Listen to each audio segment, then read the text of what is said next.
Assalamualaikum warahmatullahi wabarakatuh. Bismillahirrahmanirrahim. Alhamdulillahilladzi an'amana bi ni'matil imani wal islam. Assalatu wassalamu ala asyrafil anam sayyidil ardi wal ajam wa ala alihi wa sahbihi ya nabil ulul wal hikam wa jamaah salat Idul Adha yang dimuliakan Allah Subhanahu wa taala.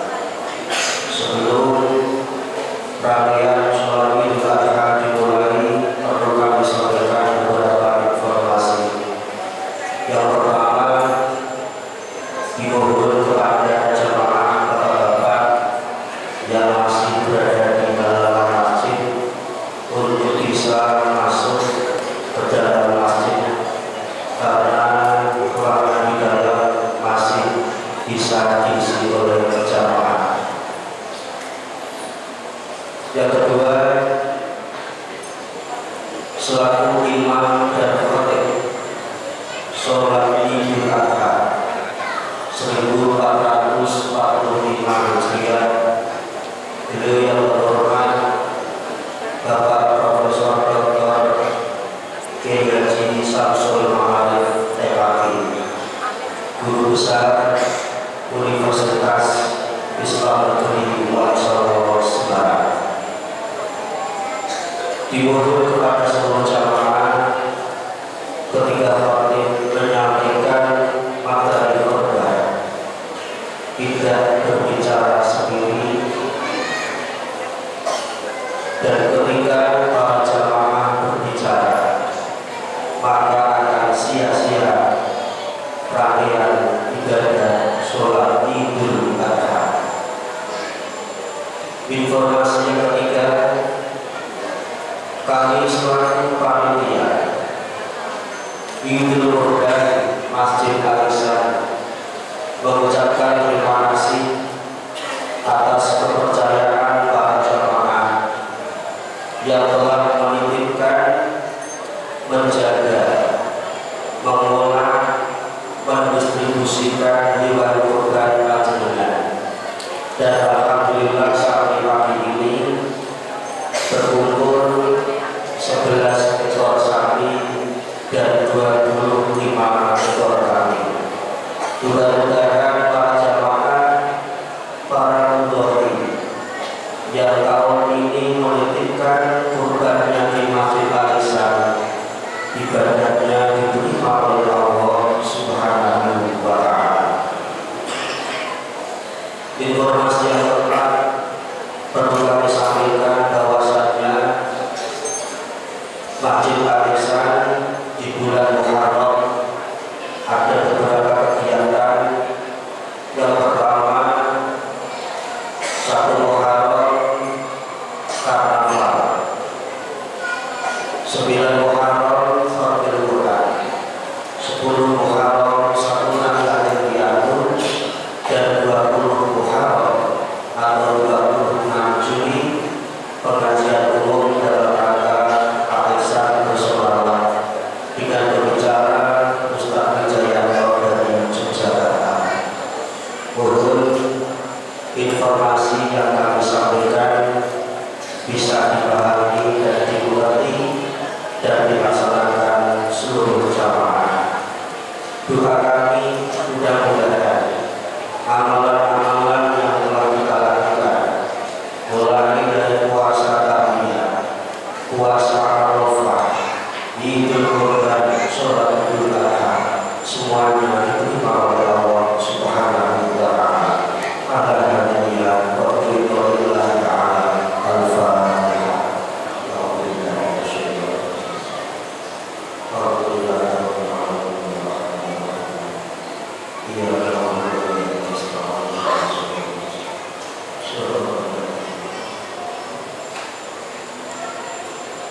Demikian informasi yang kami sampaikan. Lebih kurang mohon maaf. Wabillahi taufiq wal hidayah. Wassalamualaikum warahmatullahi wabarakatuh.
Bismillahirrahmanirrahim. Alhamdulillahi rabbil alamin. Ar-Rahmanir Rahim. Maliki yaumiddin. Iyyaka na'budu wa iyyaka nasta'in. Ihdinas siratal mustaqim. Siratal ladzina an'amta 'alaihim ghairil maghdubi 'alaihim waladdallin.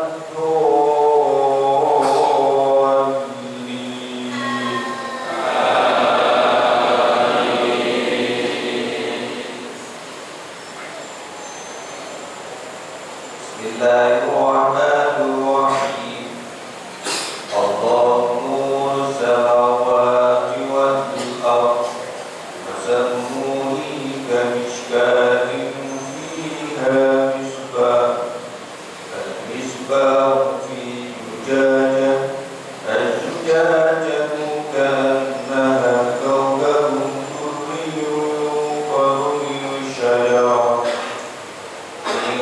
شجرة مباركة زيتونة لا شرقية ولا غربية يكاد يضيء ولو لم تمسسه نار نور على نور يهدي الله لنوره من يشاء والله بكل شيء عليم. الله أكبر. سمع الله لمن حمده. الله أكبر.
الله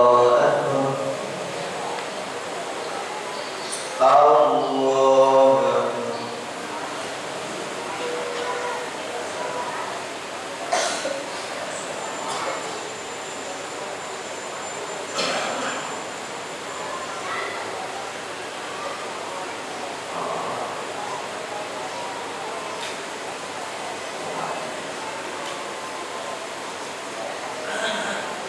Assalamualaikum warahmatullahi wabarakatuh.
Setiap tanggal 10 Dzulhijjah umat Islam merayakan hari raya Idul Adha.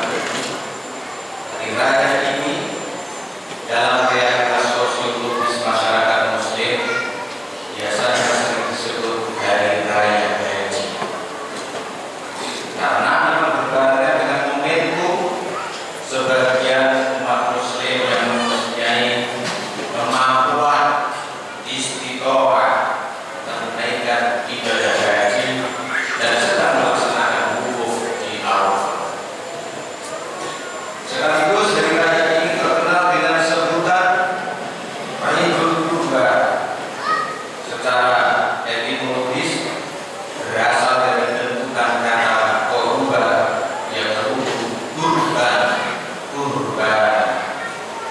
yang berarti upaya untuk mendekatkan.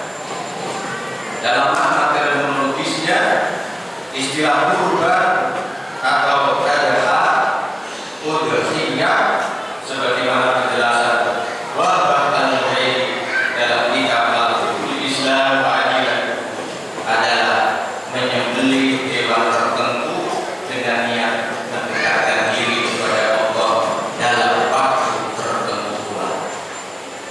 Karena setelah melaksanakan ibadah sholat ini, biasanya umat Islam di seluruh dunia merayakan dengan menyembelih hewan ternak berupa kambing, sapi, domba, dan unta. Dari raya ini dapat dijadikan sarana bagi masyarakat Muslim yang tidak haji sekalipun sebagai simbol ketakwaan dan takut kepada Allah. Dalam Al-Quran Allah berfirman, "Fasholli li rabbika wanhar," maka laksanakanlah sholat karena Tuhan dan berkurbanlah sebagai ibadah untuk mendekatkan diri kepada Allah. Menurut mayoritas ulama, hukum berkurban adalah sunnah muakkadah. Berkurban memiliki banyak manfaat. Di samping setiap tetes darahnya bernilai ibadah dan meningkatkan ketakwaan, berkurban merupakan manifestasi rasa syukur seorang abid hamba kepada Allah atas limpahan rezeki yang diperoleh. Sekaligus berkurban mampu memupuk solidaritas sosial, membantu fakir miskin, dan mewujudkan keadilan. Jika melirik fakta sejarah, Idul Adha lekat dengan peristiwa ketakwaan Nabi Ibrahim kepada Allah Subhanahu wa Ta'ala. Yang memerintahkan untuk mengorbankan anak yang sangat dicintainya, yaitu Ismail. Meskipun akhirnya Allah menggantinya dengan sembelihan yang besar, diberi ma'adili berupa seekor domba. Ayyuhal ikhwah fillah, Idul Adha merupakan peristiwa sejarah penuh makna tarbiyah, edukatif, dan layak diabadikan sebagai sarana cultural memory dan proses internalisasi moralitas, yaitu perlunya menghormati nilai-nilai kemanusiaan, larangan berbuat jahat kepada sesama, meredamkan harkat martabat manusia, berbuat zalim, menyakiti, dan berbuat kasar, apalagi sampai membunuh manusia, sangat-sangat dilarang oleh agama. Bisa dikatakan Idul Adha merupakan rujukan bagi orang tua agar bisa meneladani kembali Nabi Ibrahim, terutama bagaimana sukses mendidik anak. Lebih-lebih pendidikan karakter dari generasi milenial sekarang ini, sebuah generasi yang menghadapi berbagai macam tantangan kehidupan, terkenal dengan turbulensi moralitas, yang dihadapkan sebuah kondisi yang sangat menyedihkan hari demi hari, terprosok dalam kehidupan pragmatis, hedonis, individualis, bahkan terseret oleh aliran-aliran ideologi yang bertentangan dan merusak kebudayaan leluhurnya. Terbukti Ibrahim berhasil menggembleng pribadi Ismail muda, mempunyai sikap ketaatan, kelembutan, dan spiritualitas ini, sehingga sebagai anak bisa menimbul dhuwur mendem jeruk. Sebagaimana digambarkan dalam Al-Quran, "Falamma balagha ma'ahu sa'ya qala ya bunayya inni ara fil manami anni adbahuka fanzur madza tara." Maka tatkala anak itu sampai pada umur sanggup,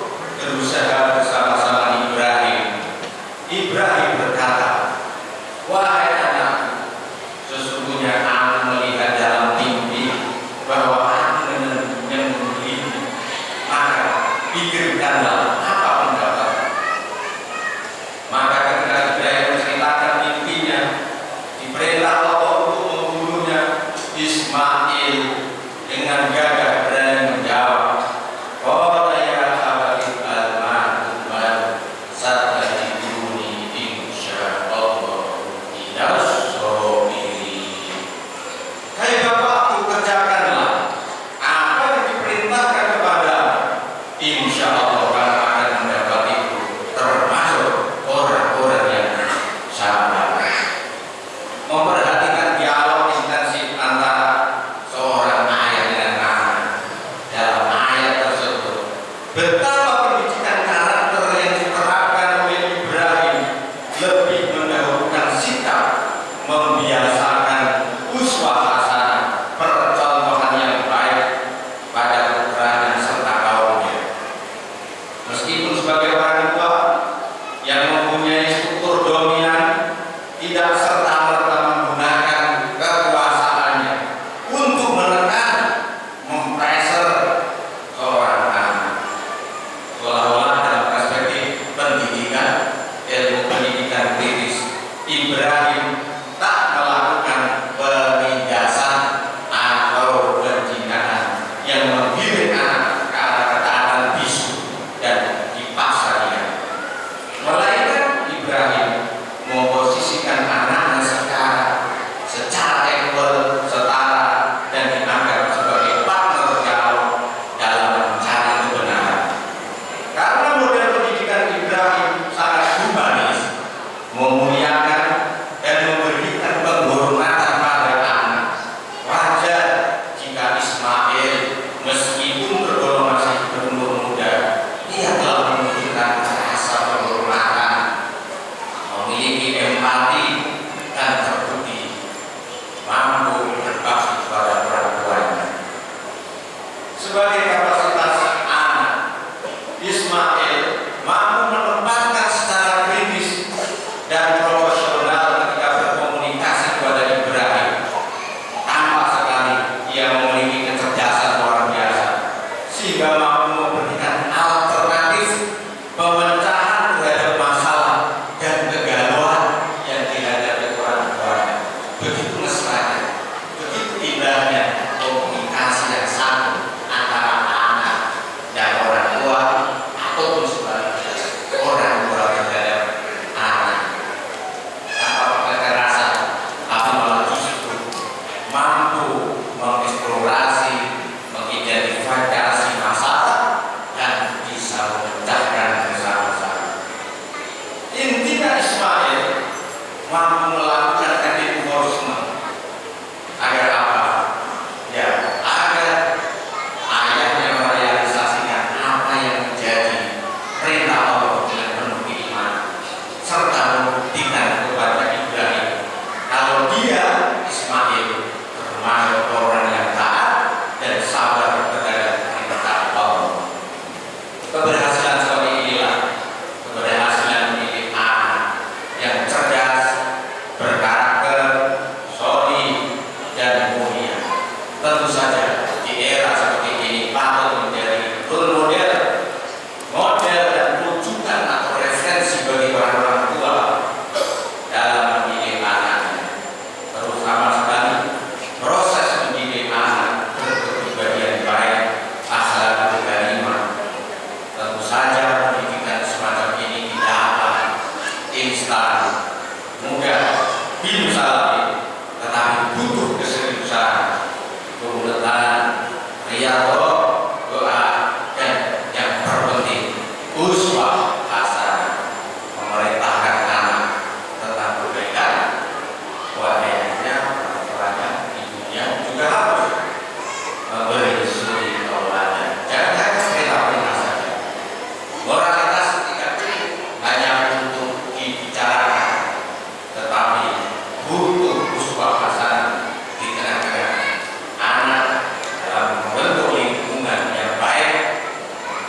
muslimina yawmakum hadha yawmun 'alimun yatadabbaru fihi 'ala ibadihi min kulli muqimin wa musafir yubahi lakum malaikatahu wa antum mukabbiruna fihi idha bi syairi fi kulli makanin qawli faqala Allah ta'ala wa lam yazal qa'ilan 'alima inna Allah wa malaikatahu yusalluna 'alan nabi ya ayyuhalladzina amanu sallu 'alaihi wa sallimu taslima Allahumma salli wa sallim 'ala sayyidina Muhammad wa 'ala alihi wa sahbihi wa tabi'in warhamhu bi rahmatika ya arhamar rahimin Allahumma ighfir lil mu'minina wal mu'minat wal muslimina wal muslimat al ahya'i minhum wal amwat Allahumma adfa'na al ghala wal bala wal fahsya wal munkar wal baghy wal bagha wasuyufa al mukhtalifata wasyada'ida wal amrun wal mihah wal fitan ma dhahara minha wa ma batan min baladina hadha kharaja wa min buldanil muslimina 'ala innaka 'ala kulli syai'in qadir rabbana ighfir lana wa li ikhwanina alladhina sabaquna bil iman wa la taj'al fi qulubina ghillan lil ladzina amanu rabbana innaka ra'ufur rahim ibadallah inna wa ya'muru